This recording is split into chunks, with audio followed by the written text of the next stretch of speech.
نحمده ونستعينه ونستغفره ونعوذ بالله من شرور أنفسنا ومن سيئات أعمالنا من يهده الله فلا مضل له ومن يضلل فلا هادي له وأشهد أن لا إله إلا الله وحده لا شريك له وأشهد أن محمدا عبده ورسوله يا أيها الذين آمنوا اتقوا الله حق تقاته ولا تموتن إلا وأنتم مسلمون يا أيها الناس اتقوا ربكم الذي خلقكم من نفس واحدة وخلق منها زوجها وبث منهما رجالا كثيرا ونساء واتقوا الله الذي تساءلون به والأرحام إن الله كان عليكم رقيبا يا أيها الذين آمنوا اتقوا الله وقولوا قولا سديدا يصلح لكم أعمالكم ويغفر لكم ذنوبكم ومن يطع الله ورسوله فقد فاز فوزا عظيما وإن خير الكلام كلام الله وخير الهدي هدي محمد صلى الله عليه وسلم وإن شر الأمور محدثاتها وكل محدثة بدعة وكل بدعة ضلالة وكل ضلالة في النار أما بعد. Donc aujourd'hui c'est le cours numéro 6 dans l'explication de Al-Usul al-Sitta, les 6 principes ou les 6 fondements, et c'est un livre du Cheikh Muhammad ibn Abdul Wahhab. Et maintenant il y a avec ça bien entendu le sharh du Cheikh Ahmed al-Najmi, et en passant le Cheikh Ahmed al-Najmi hafizahullah, il était cette semaine, durant la semaine passée, il était à l'hôpital dans le coma. Ou bien il a eu une tumeur au cerveau, puis finalement, alhamdulillah, ça s'est amélioré sa situation, et il a repris connaissance, et donc on souhaite que Allah subhanahu wa ta'ala le préserve et lui donne une santé forte et meilleure, et puis qu'il fasse qu'on puisse encore profiter de sa science et de ses biens, Inch'Allah, encore longtemps, bismillah. Donc, alhamdulillah, Rabbil Alamin, que Allah le guérisse et lui améliore sa situation. Donc, on continue donc avec l'explication. On va aller aujourd'hui le 4e fondement. Le Cheikh Muhammad ibn Abdul Wahhab, il dit Al-Asl al-Rabi' بيان العلم والعلماء والفقه والفقهاء وبيان من تشبه بهم وليس منهم. وقد بين الله هذا الأصل في أول سورة البقرة من قوله تعالى يا بني إسرائيل اذكروا نعمتي التي أنعمت عليكم وأوفوا بعهدي أوفي بعهدكم إلى قوله يا بني إسرائيل اذكروا نعمتي التي أنعمت عليكم وإني فضلتكم على العالمين.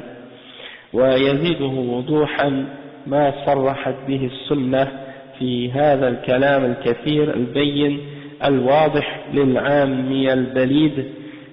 ثم صار هذا أغرب الأشياء، فصار العلم والفقه هو البدع والضلالات، وخيار ما عندهم لبس الحق بالباطل.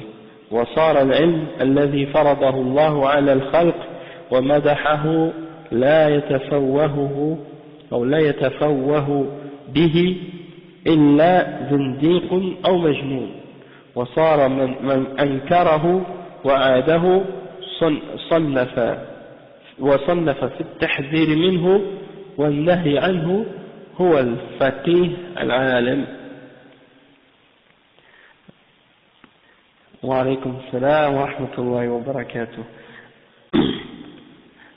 Aujourd'hui on a retardé parce qu'après la prière je devais chercher un point, un sujet dans un livre, donc j'ai retardé un petit peu. Donc le chef, qu'est-ce qu'il dit? Il dit que le 4e point c'est quoi? C'est d'expliquer qu'est-ce que c'est la science de l'islam et qui sont les ulama, qui sont les savants, et qu'est-ce que c'est le fiqh, et c'est-à-dire la compréhension de l'islam et les règles de l'islam, et qui sont les fuqaha, qui sont les savants qui comprennent ces règles-là et qui les connaissent. Et d'expliquer ceux qui leur qui essaie de leur ressembler, mais qui ne fait pas partie d'eux. Hein, comme il y a des ulama, puis il y a ceux qui essaient de se poser comme étant des ulama.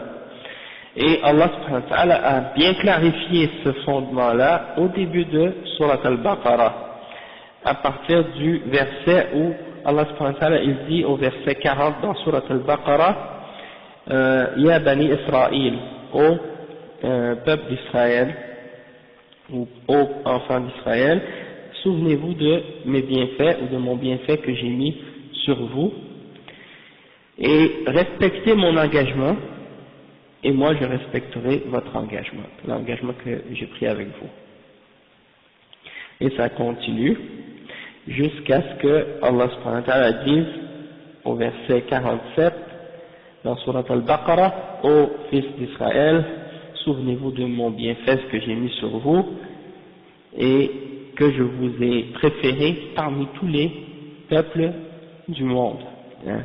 Donc ça c'est le verset que le cheikh a mentionné, et probablement que la raison ou la preuve que le cheikh essaie d'établir en mentionnant ce verset-là, c'est du fait que Bani Israël faisaient partie des ulama, faisaient partie des gens qui ont reçu le ilm, puis ils ont été parmi le peuple que Allah subhanahu wa ta'ala a préféré parmi tous les autres peuples sur la terre. Puis lorsqu'ils ont quitté ou qu'ils ont abandonné ce que Allah subhanahu wa ta'ala leur a donné, eh ben ils sont tombés, hein, ils sont descendus, et Allah subhanahu wa ta'ala a choisi cette umma, la umma de Muhammad sallallahu alayhi wa sallam, qui a pris sa place. Et c'est pour dire que si c'est arrivé à ces gens-là, Bani Israël, ben ça peut arriver aussi à la umma de Muhammad sallallahu alayhi wa sallam, dans le sens que si nous les musulmans, ou certains d'entre nous, on s'accroche pas fermement aux enseignements d'Allah subhanahu wa ta'ala, eh bien on peut avoir le même sort que Bani Israël.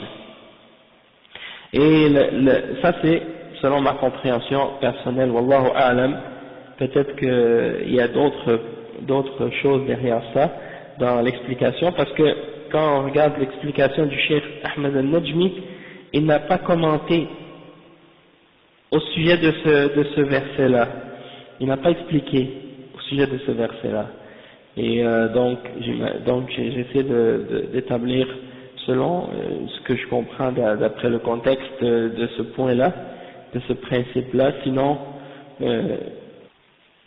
on va continuer. Et le cheikh dit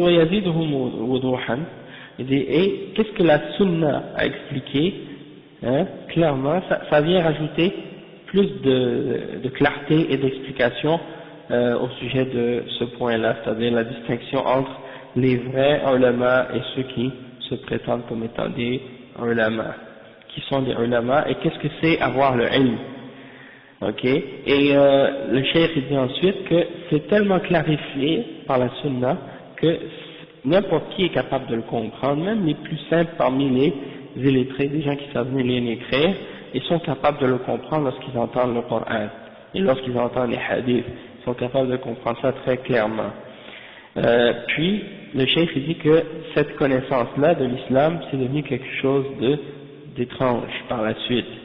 Hein, et pour beaucoup de gens qui ont dévié du droit chemin, la connaissance et le fiqh, ils ont pris comme base, ou ils ont pris comme étant la connaissance, les innovations et les égarements. Donc pour eux, les innovations et les égarements, c'est ça qui est considéré comme étant le ilm. Et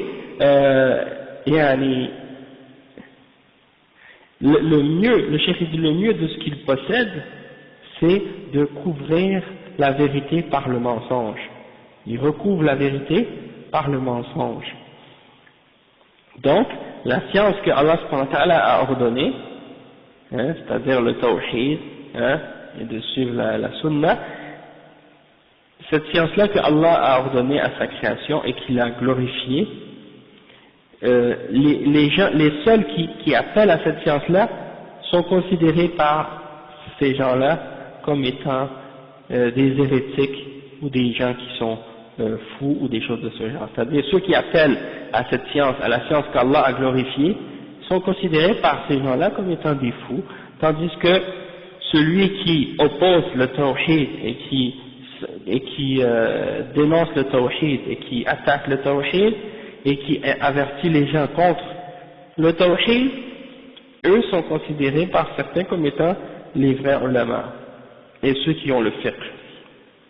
Donc c'est pour montrer que à un certain moment donné, il y a beaucoup de musulmans qui, disons, ils ont perdu les repères, les bons repères en ce qui concerne la religion. فيظنون أن الحكمة هي الفلسفة أو التصوف أو العلم اللدني كما يقولون. Oui, ouais, c'est ça. Les gens qui pensent, comme le frère il dit, qu'il y en a qui pensent que les soufis, il y en a qui disent ah moi j'ai pas besoin de la science parce que j'ai la sagesse, j'ai la hikmah, et celui qui a reçu la hikmah il a reçu quelque chose de grand, donc c'est comme si par opposition à la science, et pour eux la sagesse c'est les connaissances soi-disant ésotériques ou bien les connaissances des soufis là, leurs connaissances secrètes soi-disant. Toutefois, comme le frère il m'a fait, le point c'est que ça c'est pas ça la hikmah. La hikmah c'est ça, la hikmah dans le Coran c'est la sunna, d'accord, quand on l'utilise dans le Coran c'est pour dire la sunna, mais aussi ça peut vouloir dire également le hikmah dans le sens de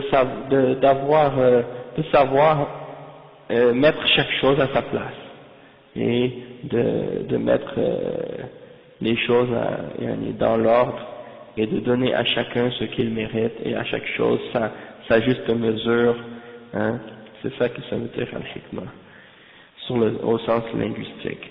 Maintenant, ça c'était juste un passage en passant, mais c'est pour dire que, comme on disait, pour beaucoup de musulmans, la science c'est ou bien la science et les ulama, ils savent pas les reconnaître. Ils savent pas reconnaître les ulama. Souvent, on entend parler des musulmans comme ça, ils disent, par exemple, tu leur cites les paroles d'un savant, ils vont dire, ah non, je reconnais pas ce savant-là.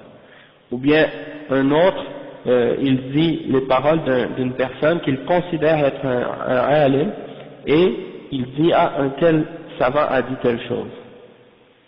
Alors que c'est même pas un savant.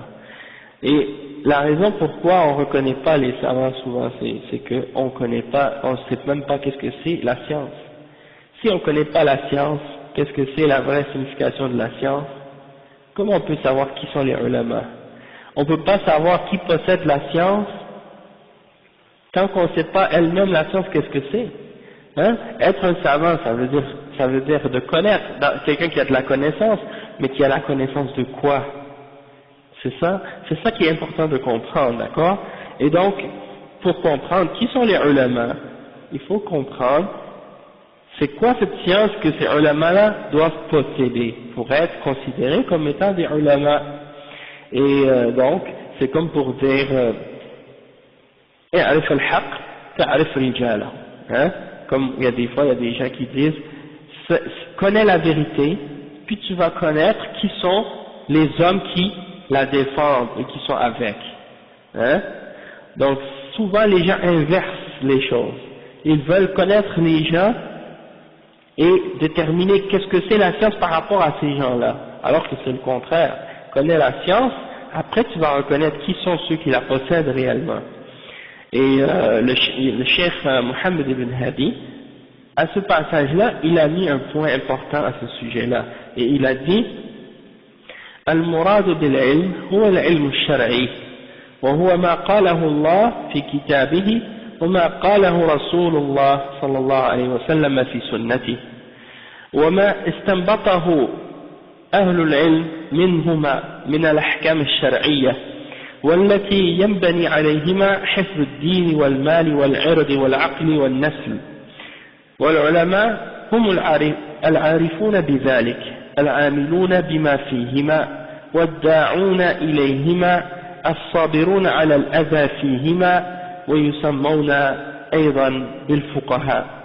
وإليك أخي القارئ الكريم بعض النصوص الشرعية من الكتاب والسنة الدالة على فضل العلم والعلماء والفقه والفقهاء لتكون لك فيها أعظم واعظ وأجل حافز لتسلك طريقهم وتحتذي بهم على رأس أولئك العلماء علماء الصحابة والتابعين ومن جاء بعدهم في كل زمان ومكان.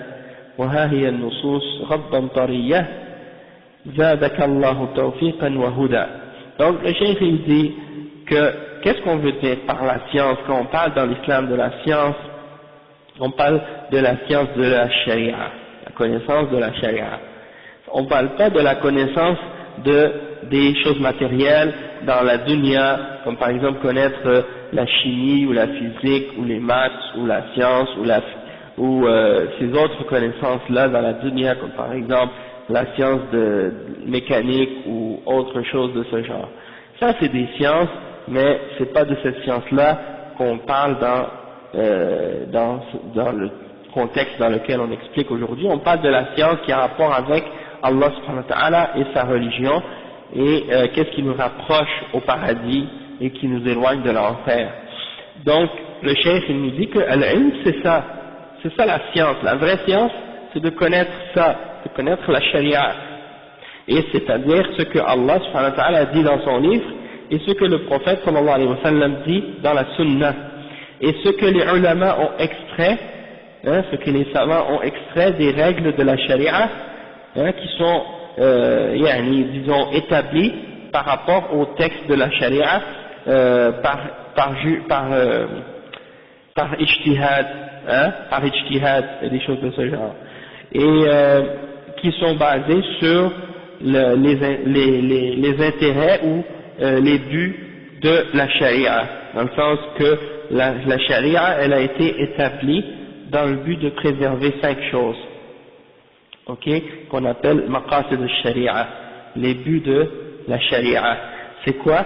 C'est de préserver premièrement la religion, ensuite al-mal, le bien, ensuite al-ird, l'honneur, ensuite al-aql, de préserver la raison, et al-nasl, et de préserver la progéniture et la procréation. Donc ça c'est les 5 choses pour lesquelles est venue la sharia, pour les protéger ces choses-là, d'accord? Et le cheikh il dit, et les ulama sont ceux qui connaissent cette science-là et qui agissent en conséquence. Ils font ce qu'Allah leur ordonne et qui s'éloignent de ce qu'il a interdit, et qui agissent selon cette connaissance-là, et qui non seulement pratiquent cette science-là, mais ils appellent les autres aussi à l'appliquer, et ils sont endurants dans toutes les difficultés qui va les atteindre lorsqu'ils vont faire cette mission ou cette tâche d'appeler les gens à respecter cette règle et cette loi, d'accord?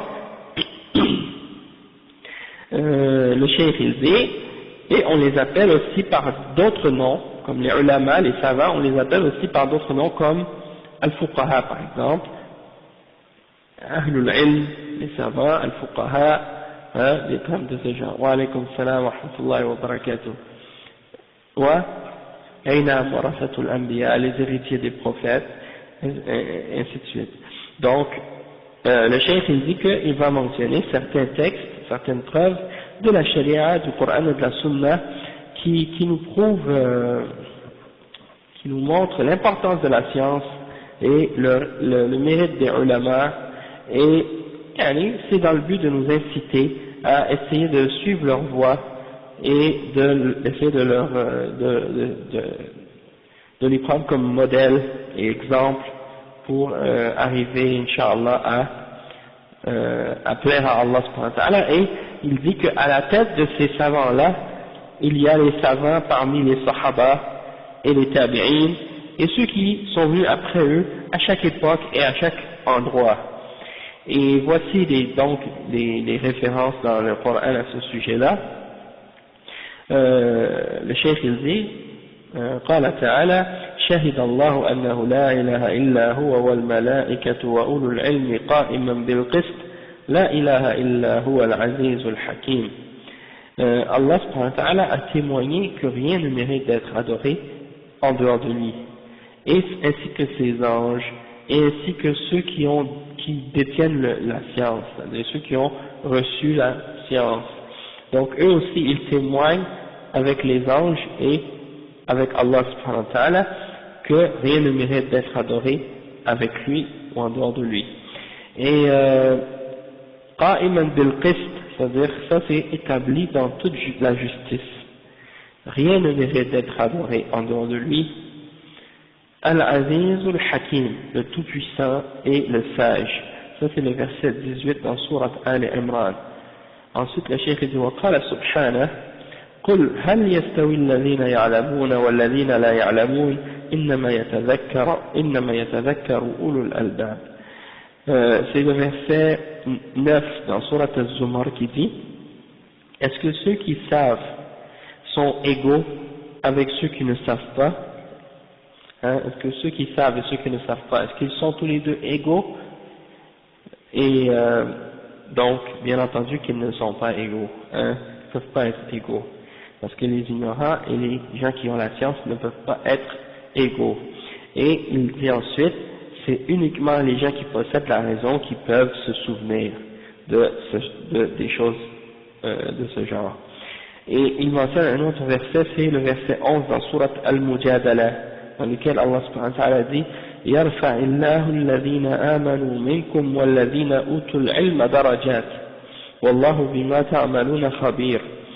Ça veut dire Allah subhanahu wa ta'ala élève ceux d'entre vous qui ont cru et qui ont reçu la science en degrés. C'est-à-dire Allah les élève en degrés.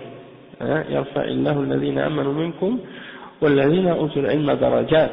Et Allah est certes bien informé de ce que vous faites. وقد جاء في الحديث عن قيس بن كثير قال قدم رجل من المدينة على أبي الدرداء وهو بدمشق فقال وما أقدمك يا أخي؟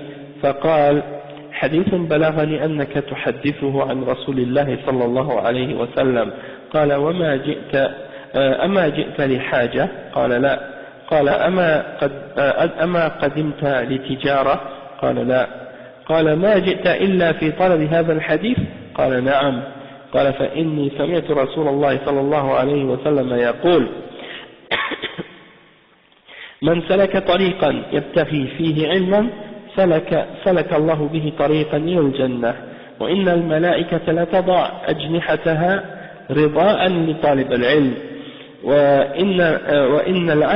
وإن العالم لا يستغفر له من في السماوات ومن في الأرض حتى الحيتان في الماء وفضل العالم على العابد كفضل القمر على سائر الكواكب إن العلماء ورثة الأنبياء وإن الأنبياء لم يورثوا دينارا ولا درهما وإنما ورثوا العلم فمن أخذ به أخذ بحظ وافر. أخرجه الترمذي وهو حديث صحيح كما ذكره الألباني في صحيح الترمذي وأشار إليه أيضا في صحيح ابن ماجه وانظره في صحيح التغريب. Le cheikh il dit qu'il y a un hadith qui est rapporté selon Qais ibn Kathir. Il dit qu'un homme est venu à Médine pour voir Abu Darda. Non, Qadima rajulun min al-Madina. Ah oui, c'est un homme qui est de Médine, qui est parti à Damas pour voir Abu Darda. Okay, Abu Darda était à Damas, et lui il était à Médine, donc l'homme il a quitté Médine pour aller voir Abu Darda à Damas. Et il lui a dit, donc Abu Darda lui a demandé, oh mon frère, qu'est-ce qui t'a amené jusqu'ici? Alors il a dit, j'ai entendu, on m'a dit que tu rapportais un hadith du prophète sallallahu alayhi wa sallam. Donc, c'est-à-dire, il a entendu quelqu'un qui citait un hadith du prophète sallallahu alayhi wa sallam, et on disait que c'était Abu Darda qui l'avait rapporté. Donc lui, ce sahabi-là, il est parti jusqu'à Damas pour demander à Abu Darda de lui citer ce hadith du prophète sallallahu alayhi wa sallam pour savoir est-ce que c'est vraiment lui qui citait ce hadith-là. Alors Abu Darda, il lui a répondu et il lui a dit est-ce que tu n'es pas venu pour un besoin quelconque? Il a dit non. Est-ce que tu n'es pas venu pour faire du commerce? Il a dit non. Il a dit tu n'es venu que pour chercher ce hadith? Il a dit oui. Un seul hadith, subhanallah, de Médine à Damas. Vous savez, moi je suis parti de Médine en autobus voyageur, hein, de Médine, Al-Madina, jusqu'à Zarqa en Jordanie. Ça a pris 14 heures de route en autobus. Imaginez, à l'époque, il n'y avait pas de route comme aujourd'hui, et il n'y avait pas de voiture, c'était à Dodan. Donc imaginez le trajet qu'il a fait pour aller juste chercher un hadith. Et Damas c'est plus loin que la Jordanie. Donc, juste pour vous dire, disons, l'intérêt que les Sahaba avaient pour la science, ok? Et donc, donc c'est pour ça qu'Abu Darda, il était un peu en même temps étonné de voir que ce Sahabi est venu jusqu'à lui pour un hadith, hein? Donc, il lui a dit, oui, je suis venu uniquement pour ce hadith. Alors, il lui a dit, alors moi, sache que moi, j'ai entendu le prophète, sallallahu alayhi wa sallam, dire que celui qui emprunte un chemin dans le but d'acquérir de la science, eh bien, Allah subhanahu wa ta'ala va lui faciliter, hein, ou bien va lui faire prendre un chemin vers le paradis. Et les anges posent leurs ailes sur la personne qui recherche la science en satisfaction pour lui, hein, pour exprimer leur satisfaction envers lui. Donc ils le mettent les anges mettent cette personne qui cherche la science sous leurs ailes, ok, pour montrer qu'ils sont satisfaits d'eux. Et la personne qui est alim, qui possède la science, et qui cherche la science, tout ce qui est dans les cieux et sur la terre demande à Allah le pardon pour lui, hein? Tout ce qui est sur la terre demande le pardon pour lui, et même le poisson dans l'eau, il il demande à Allah de pardonner celui qui recherche la science, hein? Et tout ce qui est dans les cieux et la terre. وفضل العالم على العابد, il a dit, et le mérite du savant par rapport à celui qui fait beaucoup d'adoration, c'est comme le mérite de la lune par comparaison avec toutes les autres planètes, hein? Parce que les autres étoiles qu'on voit, elles sont toutes petites, mais la lune, elle est grosse. Donc c'est pour montrer que la différence entre un savant et un adorateur, une personne qui fait beaucoup de prières, beaucoup d'adoration, beaucoup de jeûnes, mais qui n'a pas de science, eh bien, c'est comme la lune avec les petites étoiles. Donc ça c'est le hadith, et ensuite ça continue, ça dit, et les savants sont les héritiers des prophètes. Les savants sont les héritiers des prophètes. Et les prophètes, ils n'ont pas laissé en héritage ni des dinars, ni des dirhams. Ils n'ont pas laissé de l'argent en héritage. Qu'est-ce qu'ils ont laissé? C'est de la science. C'est ça leur héritage. Et celui qui l'a pris, il a pris une portion vraiment grande. Ok? Donc c'est pour dire que l'importance de la science et le mérite de chercher la science. D'accord?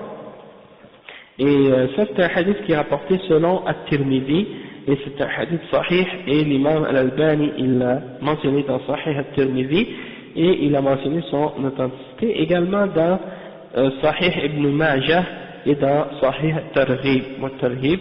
Et le cheikh il mentionne un autre hadith, il dit قال رسول الله صلى الله عليه وسلم إن الله لا يقبض العلم انتزاعا ينتزعه من الناس ولكن يقبض العلم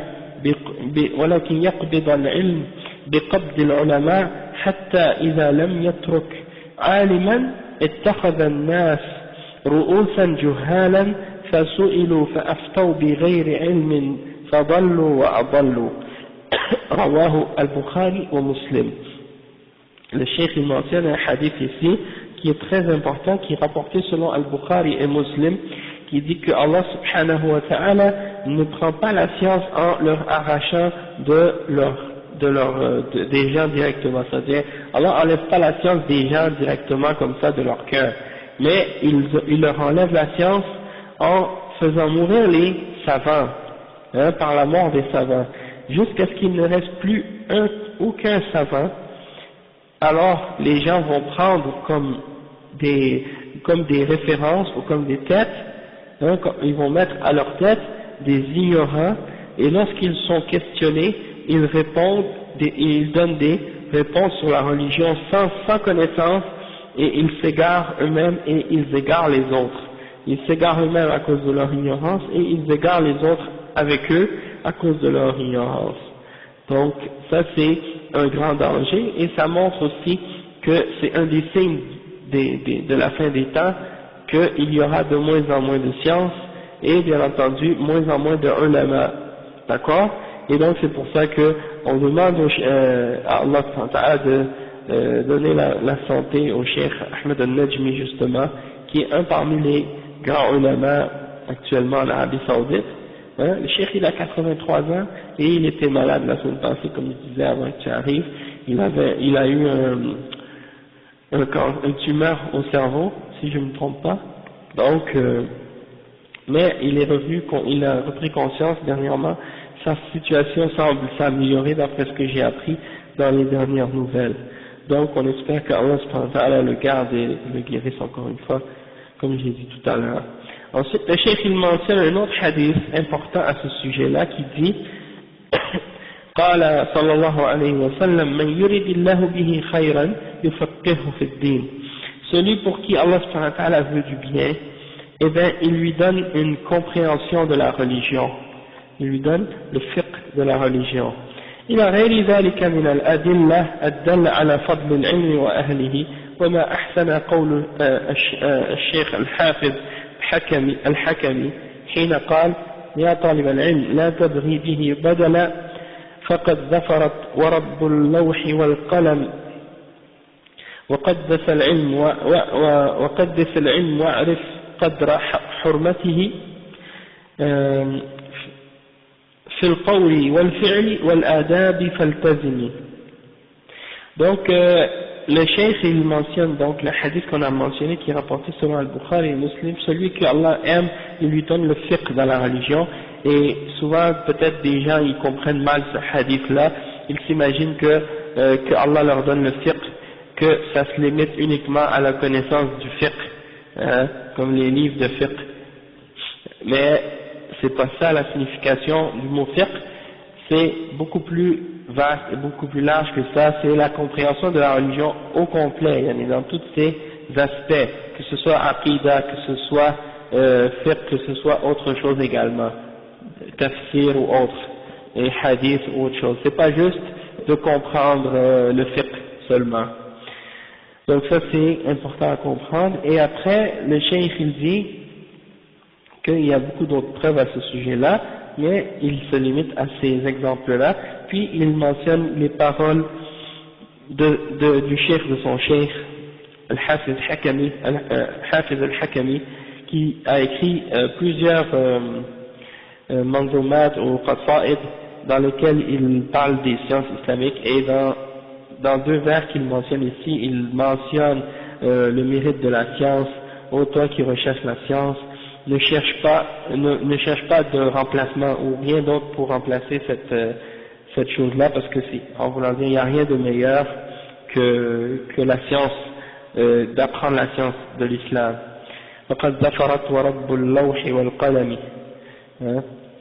فقد ظفرت بارك الله فيك. Donc il dit ظفرت, c'est quoi ظفرت, le verbe ظفرت. Ok, donc c'est ça. Ne cherche rien pour remplacer ça, parce que si tu as cherché cette science, tu as gagné. Et il jure par Rabb al-Lawh wal-Qalam, c'est-à-dire il jure par celui qui possède les tables préservées et la plume. Donc c'est Allah subhanahu wa ta'ala. Il jure par Allah que celui qui cherche la science, il a gagné. Et donne un respect à la science et soit conscient de sa valeur et soit conscient et sache à quel point elle est sacrée et elle est respectée, cette science, dans tes paroles et dans tes actions, et il reste toujours accroché et ferme à l'application et à suivre les bonnes règles, les bonnes manières, etc. Donc ça c'est un exemple. Il dit فاجتهد يا طالب العلم في تحسين العلم الشرعي وخذه من أفواه الشيوخ السائرين على نهج السلف ولا تنس أن تخلص في ذلك لله ربك عالم الغيب والشهادة زادك الله علما وتقى لله رب العالمين لرب البريات. Le cheikh dit donc fais des efforts, toi qui cherches la science, pour arriver à apprendre la connaissance de la charia, et prends cette science de la bouche des savants, des shuyukh, qui suivent la voie des salafs, et n'oublie pas d'être sincère dans ça envers Allah subhanahu wa ta'ala, qui est le maître et le seigneur du monde invisible et du monde apparent, et que Allah te demande en science et en crainte en lui, c'est lui. Aïna. Wa alaykum salam wa rahmatullahi wa barakatuh. Donc ça c'est un petit passage au sujet de l'importance de la science et pour connaître les ulama. Donc c'est quoi la science? C'est ça, c'est de connaître le Coran et la Sunna et la Sharia. Et la plus importante des sciences qui fait partie de cette science-là, c'est bien entendu la science du Tawhid et de l'Aqidah. Ça c'est la base, exact, c'est la base. Donc si tu veux reconnaître les ulama, tu reconnais les ulama par rapport à ceux qui sont les plus connaissants dans cette science, c'est-à-dire dans le Tawhid. Si tu vois les gens de Bid'a par exemple, eh bien, eux ils n'ont que peu de connaissances à ce sujet-là, et même souvent ils ont des connaissances complètement incorrectes à ce sujet-là, et donc ils ne connaissent pas le Tawhid d'Allah subhanahu wa ta'ala, et même des fois ils le dénigrent et ils le négligent complètement, ou bien ils connaissent uniquement Tawhid al-Rububiyyah, le Tawhid de la souveraineté d'Allah subhanahu wa ta'ala, qu'il est le créateur. Et ça, même les mouchriquins ils connaissent cette science-là ou ce Tawhid-là, tandis que les vrais ulama ils connaissent le Tawhid dans toutes ces catégories, c'est-à-dire al-Rububiyyah wa al-Uluhiyyah wa al-Asma' wa-Sifat, et ils clarifient les choses à ce sujet-là. Donc ça c'est la base de la science, et donc celui qui n'a pas cette science-là, il ne peut pas être considéré parmi les vrais ulama, même si on lui a donné le titre de alim. Et bien entendu ensuite la connaissance de la sunna et de qu'est-ce que ça signifie de suivre la sunna, etc. Mais on va revenir à ça peut-être à un autre point, Inch'Allah. Donc le cheikh Ahmed al-Najmi, il commence son explication au sujet du passage ou du quatrième point. Il dit أقول إن الشيخ الإسلام محمد بن عبد الوهاب رحمه الله قد عاش في القرن الثاني عشر، وعاش في زمن انتشر فيه الشرك الأكبر وهي عبادة القبور، وعليكم السلام ورحمة الله، وهي عبادة القبور وغيرها مما يتخذ آلهة أو مما يتخذ مما يتخذ آلهة، فأنكر عليهم ودعاهم إلى التوحيد وإلى العقيدة السلفية الصحيحة، عقيدة أهل السنة والجماعة التي مضى عليها إمام أهل السنة أحمد بن حنبل رحمه الله. فلما أعلن فيهم إنكار الشرك عادوه وآذوه وزعموا أنه زنديق خارجي يكفر المسلمين بدون موجب للتكفير، وهو إنما كفر من دعا غير الله معتقدا فيه جلب النفع ودفع الضر ولم يكفر هؤلاء إلا بعد إقامة الحجة عليهم فكان أهل العلم في زمانه قسمان. Donc le cheikh ici il dit que le cheikh Mohammed ibn Abdul Wahhab a vécu dans le 12e siècle Hijri et il a vécu à une époque où le shirk majeur était répandu et le shirk majeur s'était répandu sous la forme de l'adoration des tombes et beaucoup d'autres formes parmi les exemples de gens qui prennent d'autres divinités avec Allah subhanahu wa ta'ala. Donc il les a critiqués, il a dénoncé ça de leur part, il les a appelés au tawhid et à la aqidah des salaf, l'aqidah salafiyya correcte, et c'est-à-dire la aqidah de Ahl al-Sunnah wal Jama'a, sur laquelle a été tous les imams de l'islam, et en particulier l'imam de Ahl al-Sunnah, c'est-à-dire l'imam Ahmad ibn Hanbal.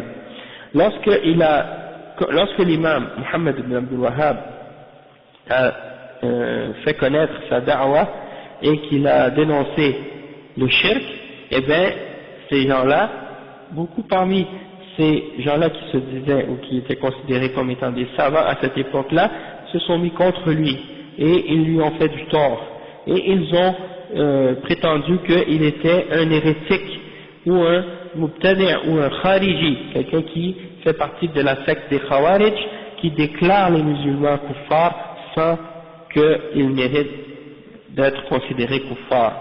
C'est-à-dire, il croyait ou il prétendait que Muhammad ibn Abdul Wahhab fait partie des Khawarij qui déclarent les musulmans comme étant des kuffars sans raison valable. Alors qu'en réalité, il ne faisait que déclarer ceux qui ont invoqué ou imploré ou invoqué autre que Allah subhanahu wa ta'ala, en croyant qu'ils peuvent leur amener un bien ou leur éloigner du mal. Et il ne les a pas déclarés kuffars qu'après avoir établi contre eux la preuve. Et donc les ulama ont été divisés à son sujet, c'est-à-dire au sujet de l'imam Muhammad ibn Wahhab, en deux catégories. Et c'est ça que le cheikh va nous expliquer maintenant, les deux catégories, comment les ulama ont été divisés à ce sujet-là. Et en ce qui concerne le fait qu'ils ont invoqué, il y en a parmi les gens qui disent musulmans qui invoquent autre que Allah en croyant qu'ils peuvent amener un bien ou repousser un mal, il y en a parmi les gens de Bid'a ou les soufis qui invoquent les shuyukh, les qubur et des choses comme ça, et les Ismaïliya ou d'autres, les Shia, Rafida, ils disent que non, nous on évoque les morts mais on ne croit pas qu'ils peuvent nous amener du bien ou nous éloigner un mal, on croit que c'est juste Allah qui peut faire ça. Et c'est faux parce que la réalité c'est que s'ils ne croyaient pas que ces gens-là pouvaient leur amener un bien ou éloigner un mal, ils ne les auraient pas invoqués en partant. D'accord? Parce qu'à quoi sert d'invoquer quelque chose alors que tu ne crois pas qu'il peut t'amener un bien ou t'éloigner un mal? Et c'est ça leur contradiction en fait. Toutefois, donc là le chef, qu'est-ce qu'il va faire dans les prochaines pages, c'est d'expliquer les positions des ulama vis-à-vis de la da'wa du cheikh Mohammed Abdul Wahhab qui était la da'wa salafiyya. Mais avant de mentionner ces positions-là, ou d'expliquer ces deux positions-là de la part de ces shuyukh-là, on va mentionner c'est quoi la da'wa salafiyya?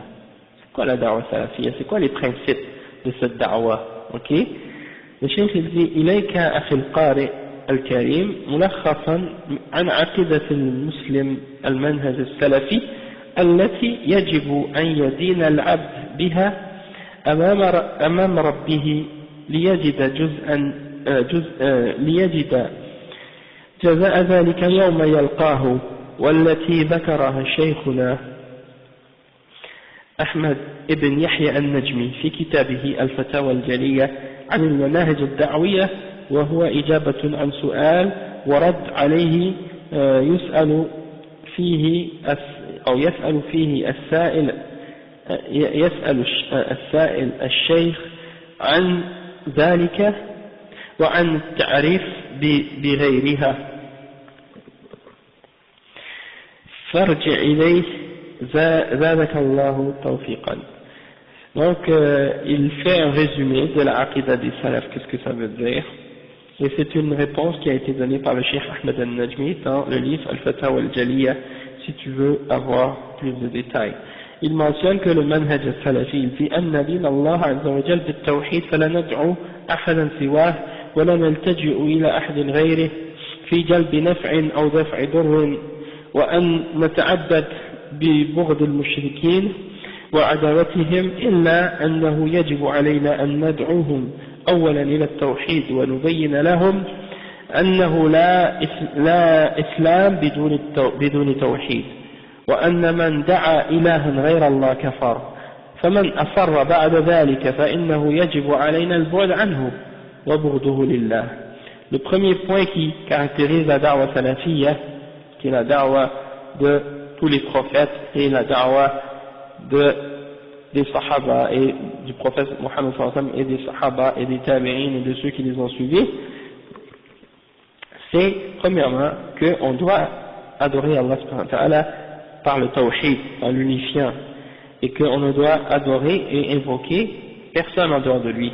Et quand on a besoin de quelque chose, on se tourne vers personne d'autre que lui pour l'implorer et pour l'adorer, ou bien pour amener un bien ou éloigner un mal. Et on adore Allah subhanahu wa ta'ala également par notre haine des mushrikines et de ceux qui adorent autre qu'Allah, et notre opposition et notre animosité envers eux. Parce que c'est obligatoire pour nous de détester les mushrikines et détester le shirk.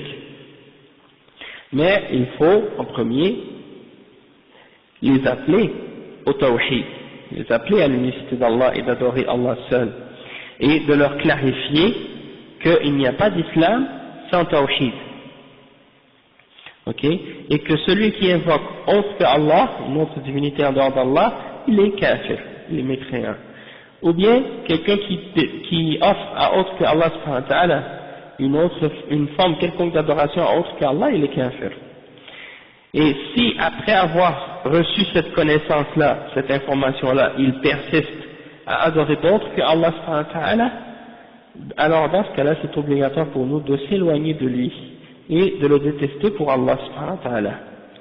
Deuxième point, عقيدة السلف تنبني على أن يوصف الله عز وجل بما وصف به نفسه في كتابه على لسان رسوله صلى الله عليه وسلم من غير تحريف ولا تمثيل ولا تشبيه ولا تعطيل ولا تأويل.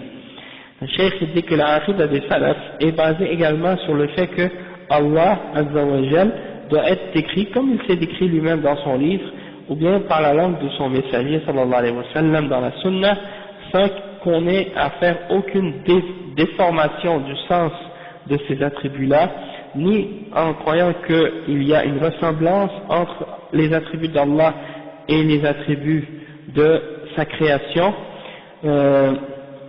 ni en faisant une négation des attributs et de leur signification, que ce soit directement ou indirectement, c'est-à-dire on ne doit pas nier leur sens réel dans la langue arabe, et on ne doit pas non plus leur donner une fausse interprétation, hein, comme font certains parmi les gens de bid'ah, qui interprètent les attributs d'Allah d'une façon erronée et contraire au Coran et à la Sunna et à l'explication des Sahaba, et contraire à la langue arabe, et qui déforment les sens, et qui disent par exemple la main d'Allah, ça ne veut pas dire la main, ça veut dire la grâce, ça veut dire la force, ou autre. Ou bien qui disent Allah, quand Allah dit il s'est élevé au-delà de son trône, ça veut dire qu'il a pris le pouvoir ou qu'il a conquis son trône. Et ça c'est des faussetés et des fausses interprétations. Et celui qui est salafi, et qui est sur la aqidah des salafs, il doit croire en Allah tel qu'il s'est décrit lui-même. Toutefois, celui qui fait une ressemblance entre Allah et sa création et ses attributs, il est kafir. Hein? Celui qui dit que Allah ressemble à sa création, il est kafir. Tashbih, celui qui man yushabbihu Allah bi khalqih, ou ya'mal at-tamthil, huwa kafir. Il est kafir. La même chose, celui qui nie les attributs d'Allah subhanahu wa ta'ala, il est kafir. Toutefois, c'est quoi le tashbih? C'est quoi le tashbih? Parce que les gens de bid'a, des fois, ils disent Ahlus Sunnah wal Jama'a sont des gens qui font le tashbih. C'est quoi le tashbih? C'est quoi le tashbih que les salafs ont rejeté c'est de faire ressembler Allah subhanahu wa ta'ala à sa création ou de faire ressembler la création à Allah subhanahu wa ta'ala. Comme quelqu'un qui dit Allah, il a une main comme nos mains, ou il a des yeux comme nos yeux, ou des choses de ce genre. Celui qui dit ça, il est kafir, d'accord? Ça c'est le tashbih. Ou bien celui qui donne à une créature des attributs divins, hein, qu'il connaît le raid, hein, ou bien qu'il a le pouvoir sur toute chose, ou bien qu'il contrôle l'univers, comme les soufis par exemple, ils donnent ces attributs-là à leurs shuyukh. Hein, ça c'est shirk, c'est rububiyyah. Et donc, et c'est l'asma al-sifat. Donc, ça c'est des exemples de tashbih. Mais celui qui affirme les attributs d'Allah, qui dit Allah il a une main, tel qu'il s'est décrit, Allah il s'est élevé au-delà de son trône, tel qu'il s'est décrit lui-même, eux ils disent que ça c'est faire le tashbih. Nous on dit non, ça c'est pas ça le tashbih. Le tashbih c'est de dire Allah il a les mêmes attributs que ses créations. Ça c'est tashbih. Mais celui qui dit Allah il a ce qu'il s'est décrit, hein, il s'est attribué ce qu'il a et on l'attribue ce qu'il s'est attribué lui-même, ça c'est pas de tashbih. Hein, même s'il y a une ressemblance dans le terme ou dans le mot, la réalité de cet attribut-là est tout à fait différente, parce qu'Allah subhanahu wa ta'ala il dit laysa kamithlihi shay'un wa huwa as-sami'ul basir. Il n'y a rien qui lui ressemble et il est l'audient et le voyant. D'accord? Donc ça c'était juste en passant. Et le cheikh dit وَنُؤْمِنْ بِأَنَّهُ لَا وصول نثبت لله الأسماء الحسنى التي أثبتها لنفسه ومدح نفسه بها سواء كانت واردة في الكتاب أو السنة. On affirme à Allah subhanahu wa ta'ala les noms, les beaux noms qu'il s'est donné lui-même, qu'il s'est affirmé dans son livre et par lesquels il s'est glorifié lui-même, peu importe qu'elles soient mentionnées dans le Coran ou dans la Sunna. Quatrième point, نؤمن بأنه لا وصول إلى رضا الله ولا إلى الجنة إلا من طريق رسول الله صلى الله عليه وسلم. أما من طلب الوصول إلى رضا الله من غير طريق رسوله صلى الله عليه وسلم فإنه قد ضل وعمي عن الحق وخسر دنياه وآخرته. Le cheikh il dit qu'il faut croire qu'on ne peut pas arriver à l'agrément d'Allah subhanahu wa ta'ala et à son paradis excepté en suivant le chemin que le messager d'Allah sallallahu alayhi wa sallam a suivi. Mais toutefois, celui qui cherche à arriver à l'agrément d'Allah subhanahu wa ta'ala par un autre chemin que celui du prophète sallallahu alayhi wa sallam, alors il s'est égaré et il s'est aveuglé de la vérité et il a perdu la dunya et son akhirah. Il a perdu dans cette vie et dans l'au-delà. Cinquième point, نؤمن بأن شرع الله تعالى هو ما جاء من طريق الوحيين. Okay. كتاب الله وسنة رسوله صلى الله عليه وسلم وإلى ذلك أشار ربنا بقوله تعالى ثم جعلناك على شريعة من الأمر فاتبعها ولا تتبع أهواء الذين لا يعلمون. Le cinquième point c'est qu'il faut croire que cette sharia que Allah subhanahu wa ta'ala a révélée, c'est possible de la connaître de deux façons, hein, par les deux révélations qu'il nous a données, le Coran et la Sunna. Et le cheikh dit, et c'est ça qui est expliqué dans le verset 18 de Surah Al-Jathiyah, puis nous t'avons mis sur la voie de l'ordre, hein, la shari'atin min al-amr, alors suis-la et ne suis pas les passions de ceux qui ne savent pas. Et il faut savoir que, par exemple, des fois, certaines personnes vont entendre certains de ces points-là, ils vont dire, ah mais oui, mais nous on est d'accord avec ça. Il y a des gens qui se disent, il y a des gens qui sont pas salafis, ils vont entendre certains de ces points, ils vont dire, ben nous on est d'accord avec ça, parce qu'ils sont pas au courant des principes et des idées, peut-être dans certaines firaq, dans certaines sectes, qui sont contradictoires avec ces principes-là. Comme par exemple ceux qui disent qu'il n'y a pas de chemin pour aller au paradis excepté le prophète sallallahu alayhi wa sallam.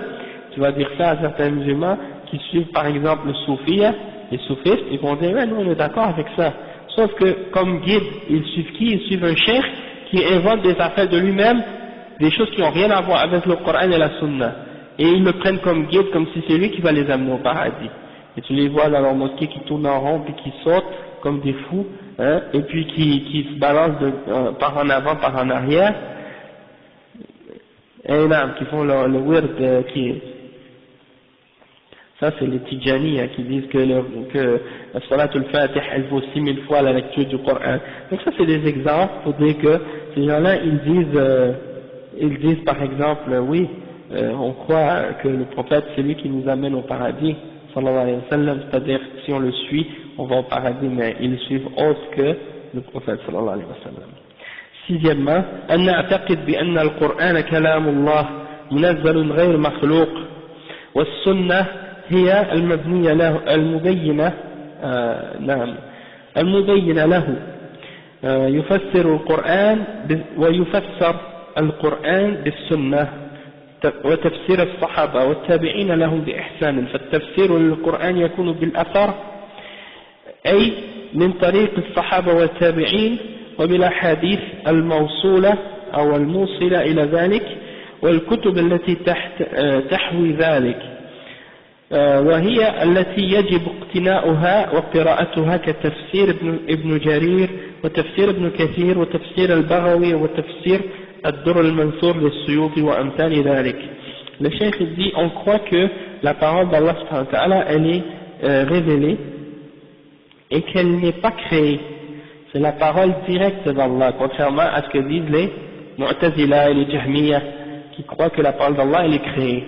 Et ils utilisent ça pour essayer par la suite de pouvoir se permettre de jouer avec la parole d'Allah comme ils veulent, parce qu'ils disent qu'elle est créée. Puis les Asha'ira qui prétendent qu'ils croient que la parole d'Allah c'est sa vraie parole et qu'elle n'est pas créée, toutefois ils distinguent entre la parole qu'on récite dans le Coran et la parole qui est soi-disant la parole infinie d'Allah subhanahu wa ta'ala, qui n'est pas avec des lettres ni avec une voix qu'on ne peut pas entendre.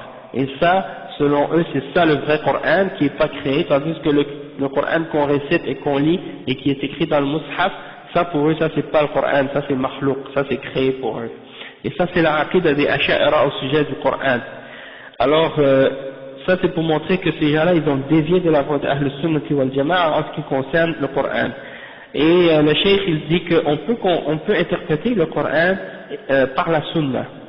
Ça c'est la façon comment les ulama ont expliqué la méthodologie du tafsir, parce que de nos jours surtout, de plus en plus vous entendez des gens qui disent ah mais ça c'est des interprétations, ça c'est des interprétations, chaque groupe ils ont leur interprétation, hein, et donc il y en a qui jouent avec ce terme-là, ils savent pas que dans l'islam il y a des règles, il y a des principes qui ont été établis par le Coran et par la Sunna pour nous montrer comment comprendre et comment interpréter le Coran, d'accord, et que les Sahaba ont suivi cette méthode-là, de même que les premiers ulama de l'islam.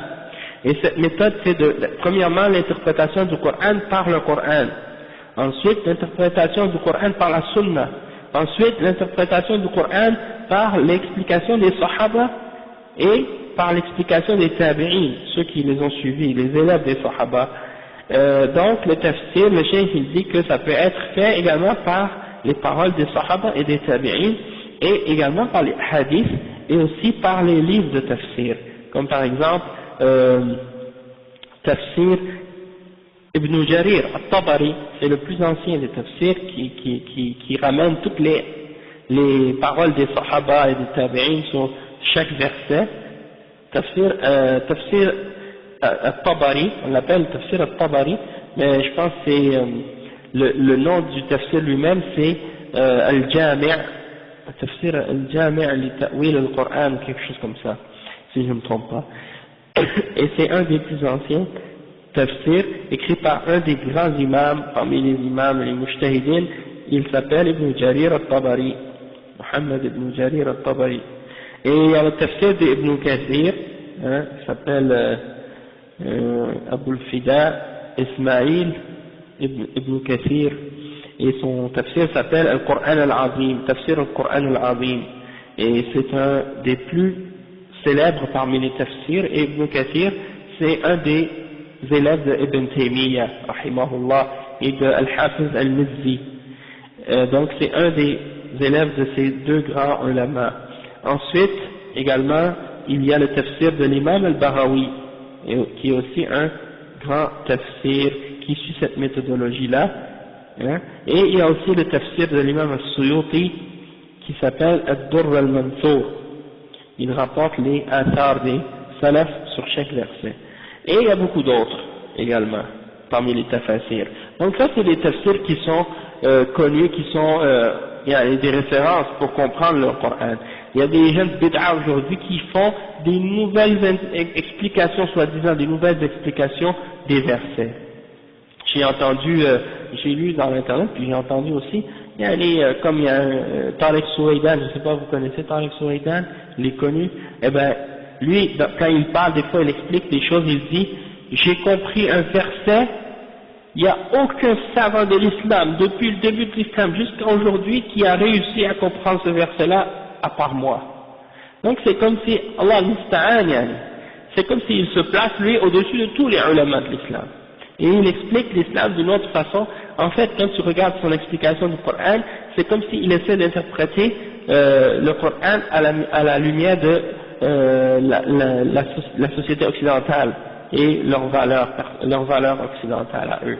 Pour essayer de rendre, de satisfaire ces gens-là, de satisfaire les kuffars et les ennemis de l'islam. Donc ça c'est très grave, qu'est-ce qu'il fait. Ok, et puis il y a beaucoup d'exemples de ça, et ça c'est juste un problème qu'il a, parce qu'il a beaucoup d'autres problèmes, ce gars-là, il dit des choses très très graves. Il est, hein? Non, il n'est pas un alim, mais c'est-à-dire que, bon, ça fait longtemps qu'il est actif dans le da'wah, soi-disant.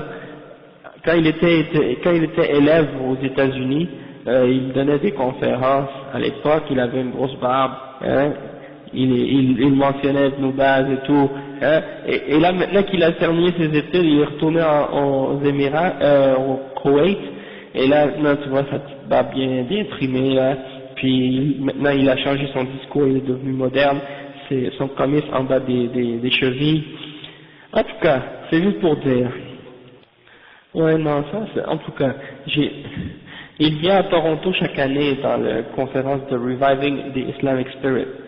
Ça c'est une conférence organisée par les associations étudiantes, ouais, le manhaj des Ikhwan. Ils invitent toujours des soufis puis des gens de bid'a dans leurs conférences. Et donc, c'est juste pour dire que ça c'est une mauvaise façon d'interpréter le Coran, parce qu'elle est contraire au manhaj des ulama de Ahl Sunnah wal Jama'a pour expliquer le Coran. Donc on a des tafsirs, alhamdulillah, qui nous expliquent le Coran comme il faut, selon le bon manhaj. Et il y a un bon livre de Ibn Taymiyyah qui s'appelle Muqaddimatun fi usul al-tafsir, une introduction au fondement du tafsir, et il explique là-dedans les fondements de cette science du tafsir et comment elle a été établie, etc. Et c'est un livre vraiment bénéfique. Donc c'est très intéressant. Puis je pense même qu'il a été expliqué par le Cheikh Ibn Uthaymin dans un livre. Donc peut-être on aura peut-être l'occasion de l'étudier, Inch'Allah, dans l'avenir. Le Cheikh dit ensuite وَنَدِينُ اللَّهِ وَيَجِبُ أَن نَأْخُذَ السُّنَّةَ على طريقة المحدثين في التصحيح والتضعيف ونأخذ ما صح ونترك الضعيف. C'est-à-dire, c'est obligatoire de prendre la sunna selon la façon des savants de hadith, dans la façon de déclarer les hadiths authentiques ou faibles, et on prend ce qui a été authentifié et on laisse tomber ce qui est faible.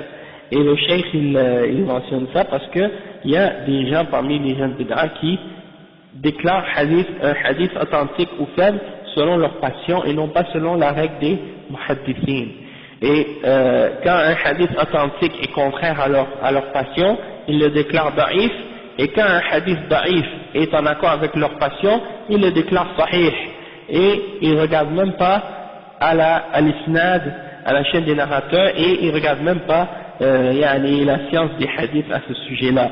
Donc si un hadith a été déclaré sahih par tous les imams de hadith et tous les ulama de hadith, Al-Bukhari et Muslim et les autres, et qu'il est contraire à leur manhaj ou à leur désir et leur passion, ils le déclarent da'if, même s'il est sahih. Et si le hadith est da'if, il a été déclaré da'if par les ulama, eh bien ils le déclarent sahih parce qu'il est en accord avec leur passion. Donc ça c'est contraire à la voie des salaf.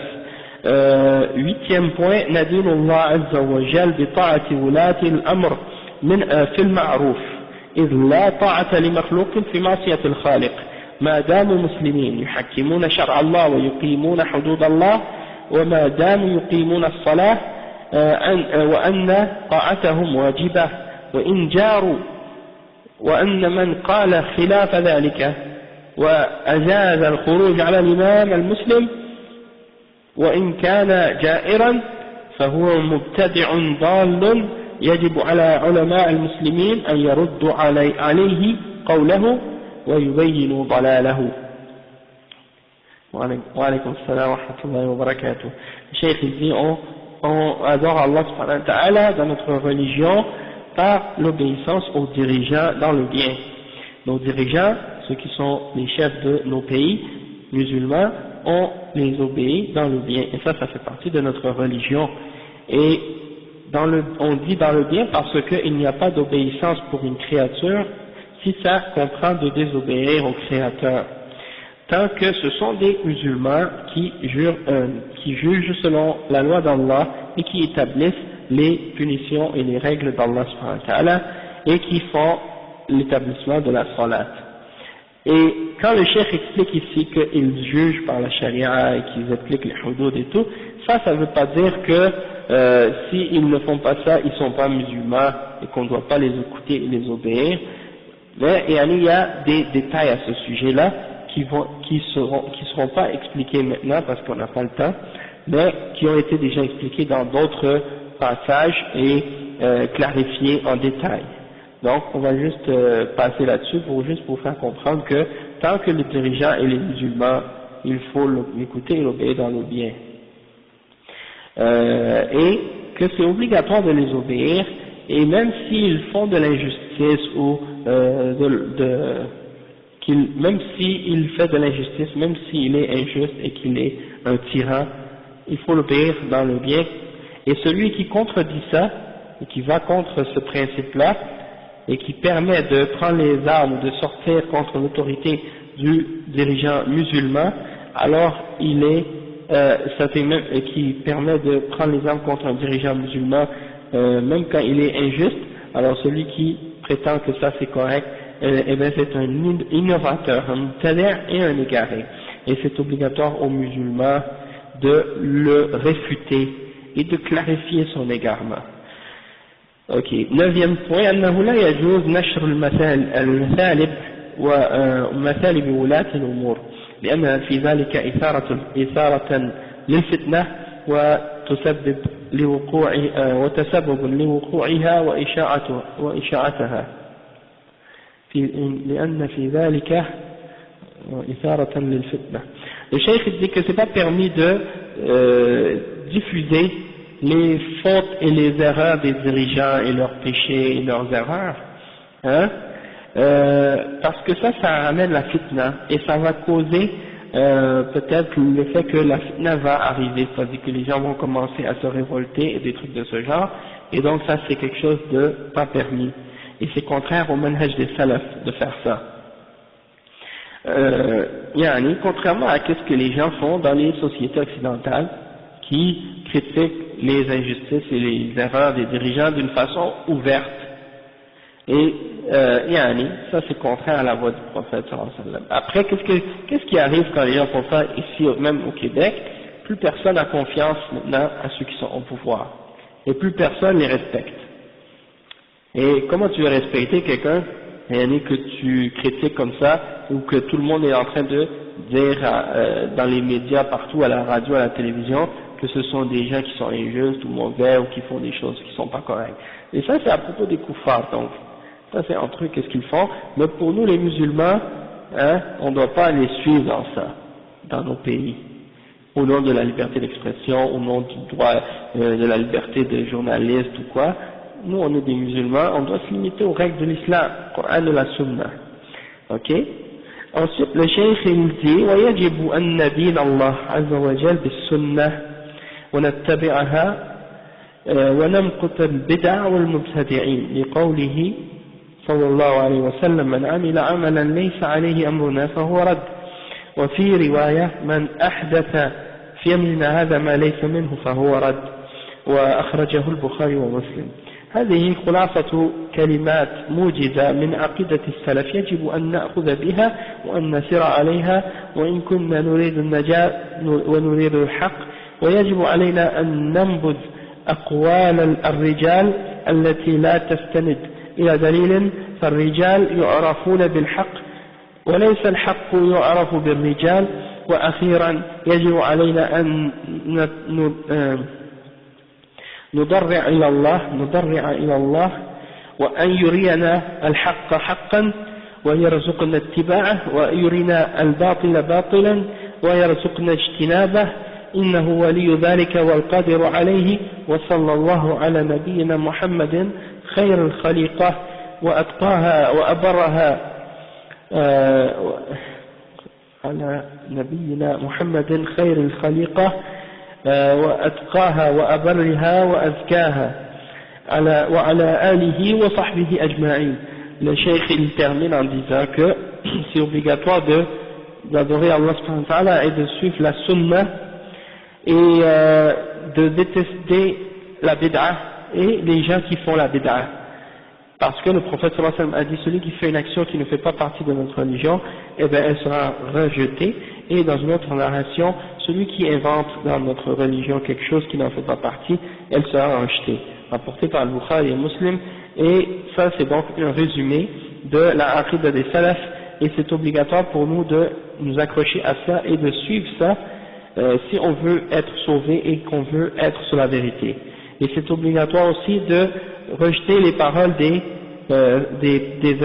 êtres humains ou des hommes qui n'est pas établi sur une preuve. Et parce qu'on doit reconnaître les hommes par rapport à la vérité et non pas la vérité par rapport aux hommes. Okay? Beaucoup de gens mélangent entre ces deux choses-là. Et c'est obligatoire pour nous de nous humilier et de nous soumettre à Allah subhanahu wa ta'ala et lui demander de nous faire voir la vérité comme étant telle qu'elle et de nous permettre de la suivre et de nous faire voir le mensonge et la fausseté comme telle et de nous permettre de nous en écarter, et il est certes celui qui est capable de nous guider à ça, et il envoie le salut et la paix sur le messager sallallahu alayhi wa sallam et sur tous ceux qui l'ont suivi et sur sa famille ajma'in et ses compagnons. Donc on a terminé avec ça et on est déjà arrivé à 1h19. Donc on n'a même pas expliqué. Bon, on va expliquer vite parce qu'il ne reste pas beaucoup. Le cheikh il a dit, comme on disait tout à l'heure, que à propos de la da'wa du cheikh Mohammed Abdul Wahhab, les ulama se sont divisés, ou pas les ulama, mais les gens se sont divisés. Ouais, c'est ça qui dit Ahlul Ilm. Les ulama à son époque se sont divisés en deux catégories. قسم عادوه وآذوه وأفتوا بكفره وهم الأكثرون وهم الذين عبر عنهم بقوله وبيان من تشبه بهم وليس منهم، وهؤلاء أخبارهم مفصلة في الكتب التي ذكرت فيها سيرة الشيخ رحمه الله، وكذلك تاريخ الدولة السعودية إبان نشأتها. وقد صور الشيخ محمد بن إسماعيل الأمير الصنعاني الكحلاني ثم الصنعاني ما جرى للشيخ محمد بن عبد الوهاب بحسب ما وصل إليه من أخبار، وذلك من خلال قصيدته التي بعث بها إليه في الدرعية سنة 1163. ومما قال في مقدمتها النثرية لما طارت الأخبار بظهور عالم في نجد يقال له محمد بن عبد الوهاب، وصل إلينا بعض تلاميذه وأخبرونا عن حقائق أحواله وتشويره في التقوى وفي النهي عن المنكر والأمر بالمعروف، فاشتاقت النفس إلى مكاتبته بهذه الأبيات. وهذا أنقله من كتاب أثر دعوة الشيخ محمد بن عبد الوهاب في الفكر والأدب بجنوب الجزيرة، صفحة 477 للشيخ عبد الله بن محمد بن حسين أبو داهش يقول لقد أنكرت كل الطوائف قوله بلا صدر في الحق منهم ولا ورد وما كل قول بالقبول مقابل ولا كل قول واجب الرد والترد سوى ما أتى عن ربنا ورسوله فذلك قول جل قدرا عن الرد أما أقاويل الرجال فإنها تدور على قدر الأدلة في النقد. Donc le cheikh il dit que les savants se sont divisés en deux catégories. La première catégorie, ils se sont opposés à sa da'wa et ils l'ont détesté, hein, ils lui ont fait toutes sortes de difficultés et en plus ils ont fait une fatwa pour dire qu'il est kafir, hein. Et ça c'est la majorité et c'est ce que le cheikh Mohammed Abdul Wahhab a mentionné en disant ceux qui se posent pour des savants mais qui n'en sont pas. Ça veut dire qu'ils se font passer pour des savants, mais ils ne sont pas réellement des savants. Et ceux-là, il a détaillé leurs caractéristiques, et il a parlé d'eux dans ses livres. Et également, on parle d'eux aussi dans les livres qui parlent de la biographie du cheikh Mohammed Abdul Wahhab, et aussi dans l'histoire de l'Arabie Saoudite, aussi dans les livres qui parlent de l'histoire de l'Arabie Saoudite. Et ils ont fait le cheikh Mohammed ibn Ismaïl al-Amir al-San'ani, hein, qui était un des chouyours du Yémen et qui était un amir même dans cette région-là à l'époque, c'est lui qui a écrit le livre Subul al-Salam, l'explication de Bulugh al-Maram. Eh ben, il a écrit parce qu'il vivait à la même époque que le cheikh Mohammed ibn Abdul Wahhab. Alors, il a écrit un poème, hein, pour glorifier le cheikh Mohammed Abdul Wahhab et dire le bien qu'il a entendu à son sujet. Et donc, on a encore ce poème-là, il est encore présent actuellement, et puis il est resté dans les livres, et l'imam al-San'ani, al-Amir al-San'ani, il a entendu parler du cheikh Mohammed Abdul Wahhab de la part de certains de ses élèves qui sont allés le voir au Yémen, et le cheikh al-San'ani a écrit un poème, hein, qu'il a envoyé au cheikh Mohammed Abdul Wahhab dans sa ville Ad-Dar'iyya lorsqu'il était là-bas. Et ça c'est à l'année 1163. Et il a dit au tout début, dans l'introduction, il a dit, on a entendu parler d'un savant qui est apparu dans le Najd, qui s'appelle Mohammed ibn Abdul Wahhab, et ses élèves nous ont informés, ils nous ont dit des choses à propos de la réalité de la situation de ce alim-là et comment il était rempli de taqwa et comment il ordonnait le bien et il interdisait le mal.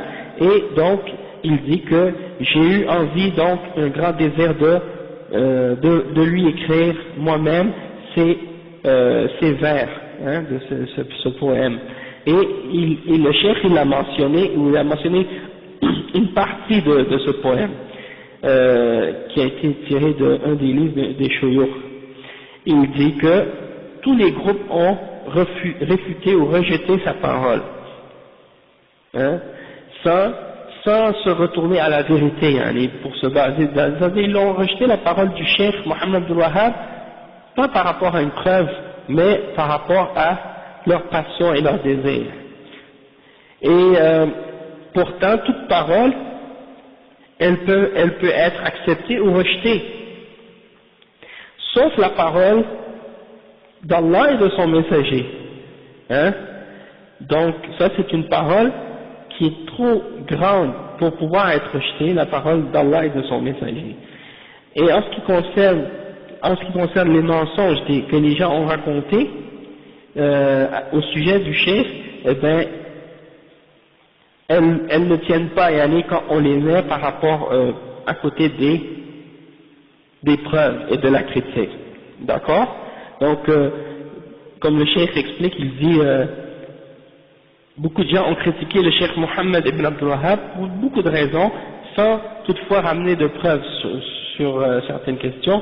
Ils le critiquent pour des choses qui sont vraies, hein, des choses qui sont la pure vérité, des choses qui sont expliquées et clarifiées par le Coran et la Sunna.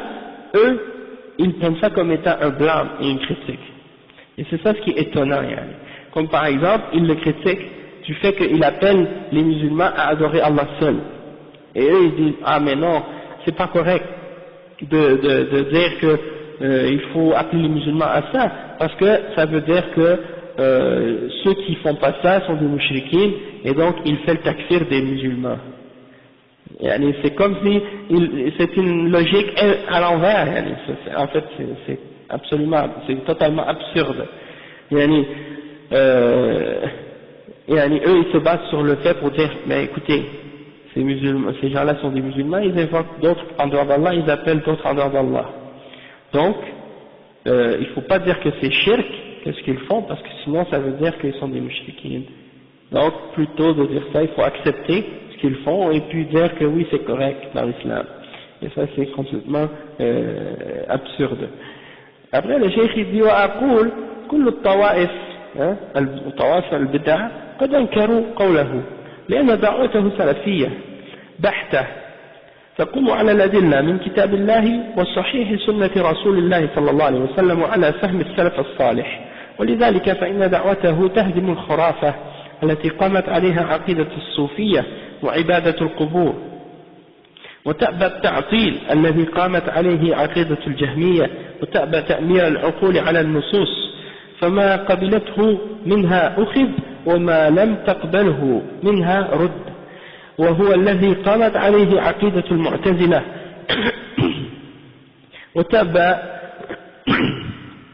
وتأبى تأويل نصوص الصفات الذي يؤدي إلى تعطيلها، وهو الذي قامت عليه عقيدة الأشعرية، ولذلك فقد أنكرت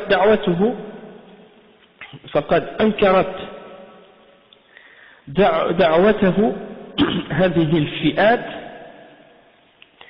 كلها مع أتباعهم من العوام، ومعظمهم رووه بالكفر والزندقة. Donc le cheikh il dit, il explique les vers que le cheikh a mentionnés, le cheikh As-San'ani, et il dit la plupart des groupes ont déclaré, la plupart des groupes de bid'a ont rejeté la da'wa du cheikh, la da'wa salafiyya du cheikh, alors que c'est une da'wa qui est établie sur les preuves du Coran et de la Sunna, et qui est établie également sur la compréhension des salaf salih. Et donc, on voit, comme le cheikh a dit dans le poème, que sa da'wa, elle détruit toutes les superstitions et les choses qui sont en opposition au Coran et la Sunna, comme par exemple les idées et les superstitions sur lesquelles est établie la aqida des soufis et des adorateurs, des gens qui adorent les tombes. Donc il s'est opposé aux soufis, il a critiqué la aqida des soufis, à cause de ça les soufis se sont tous mis contre lui. Ensuite, il a opposé les gens qui nient les attributs d'Allah, sur lesquels est établie la aqida des Jahmiyyah qui nient les attributs d'Allah. Donc, ceux qui sont avec les Jahmiyyah se sont opposés à lui à cause de ça. Aussi, il s'est opposé à ceux qui mettent leur raison au-devant de la révélation et des textes du Coran et de la Sunna, comme les Mu'tazila. Les Mu'tazila ils disent qu'est-ce qui est en accord avec notre raison dans le Coran et dans la Sunna, on l'accepte, et qu'est-ce qui est en contradiction avec notre raison dans le Coran et dans la Sunna, on le rejette.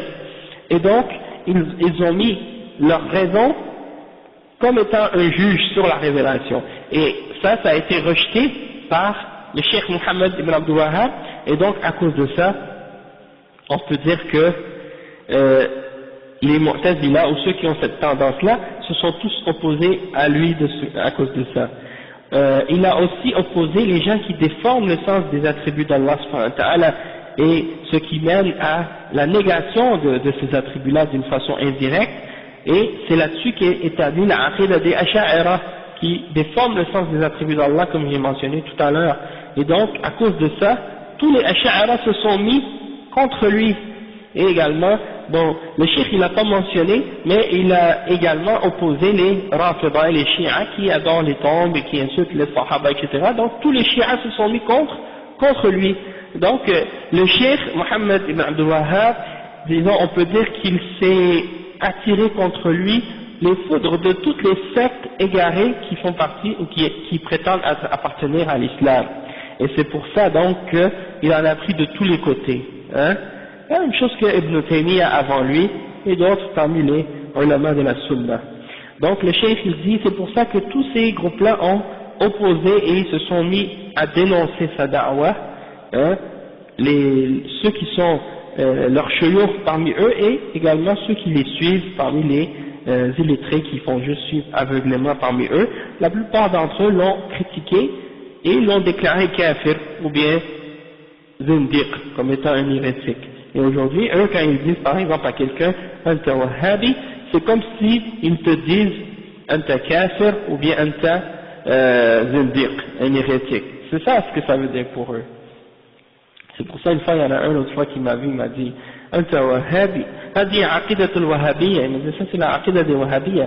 J'ai dit ouais, et alors supposons que je suis wahhabi, hein, ça ne dérange pas que tu me dises ça. Et après il est comme étonné, il est surpris parce qu'il ne s'attendait pas à ce que je réponde comme ça, il s'attendait à ce que je dise non, je suis pas wahhabi et tout, hein. Donc il ne savait plus quoi dire par la suite. Donc, alhamdulillah, ensuite il y a la deuxième position, il reste juste ça, puis après c'est fini. Donc je vais aller jusqu'au bout, Inch'Allah. Cheikh dit قسم لم يقبل دعوته رحمه الله منهم إلا القليل أو أقل القليل من العلماء وهم الذين لهم إلمام بالنصوص الشرعية وبسيرة النبي صلى الله عليه وسلم وما كان عليه السلف الصالح في زمن الخلفاء الراشدين والأئمة المهتدين. ومن هؤلاء الأفذاذ محمد بن إسماعيل الأمير الصنعاني صاحب السبل السلام وتطهير الاعتقاد الذي أنكر عقائد المبتدعة في ذلك الزمان. وقال الشيخ عبد الله أبو داهش وقد مضى الأمير الصنعاني في بسط حديثه عن أحوال الناس عند ظهور دعوة الشيخ محمد بن عبد الوهاب رحمه الله، فأشار إلى البدع الضالة والمعتقدات الباطلة التي كانت منتشرة في ربوع الإسلام عندئذ. قال أعاد بها معنى سواع ومثله يعوق وود بئس ذلك من ودي وقد هتفوا عند الشدائد باسمها كما يهتف المضطر بالصمد الفردي، وكم عقروا في صوحها من عقيرة أهلت لغير الله جهرا على عمد، وكم طائف حول القبور مقبل مستسلم الأركان منهن بالأيدي، لقد سرني ما جاءني من طريقه وكنت أرى هذه الطريقة لي. Donc il dit إلى أن قال وهذا اغتراب الدين فاصبر غريب أعدائي كثير بلا عدي. Le chef il dit qu'il y a un petit groupe parmi les ulama qui ont quand même accepté la vérité, et c'est ceux qui avaient une bonne connaissance des textes de la charia et de la connaissance de la vie du prophète sallallahu alayhi wa sallam, et ceux que suivaient les salaf salih ainsi qu'à l'époque des khulafa rashidin et des imams qui ont été bien guidés. Et parmi les ulama qui ont accepté et qui ont approuvé de la da'wa du cheikh Mohammed ibn Wahhab, il y a Mohammed ibn Ismail al-Amir al-San'ani qui a écrit Subul al-Salam et Tathhir al-I'tiqad. Et dans ce livre-là, Tathhir, la purification de la croyance, Tathhir al-I'tiqad, il a réfuté les croyances des gens de bid'a de son époque.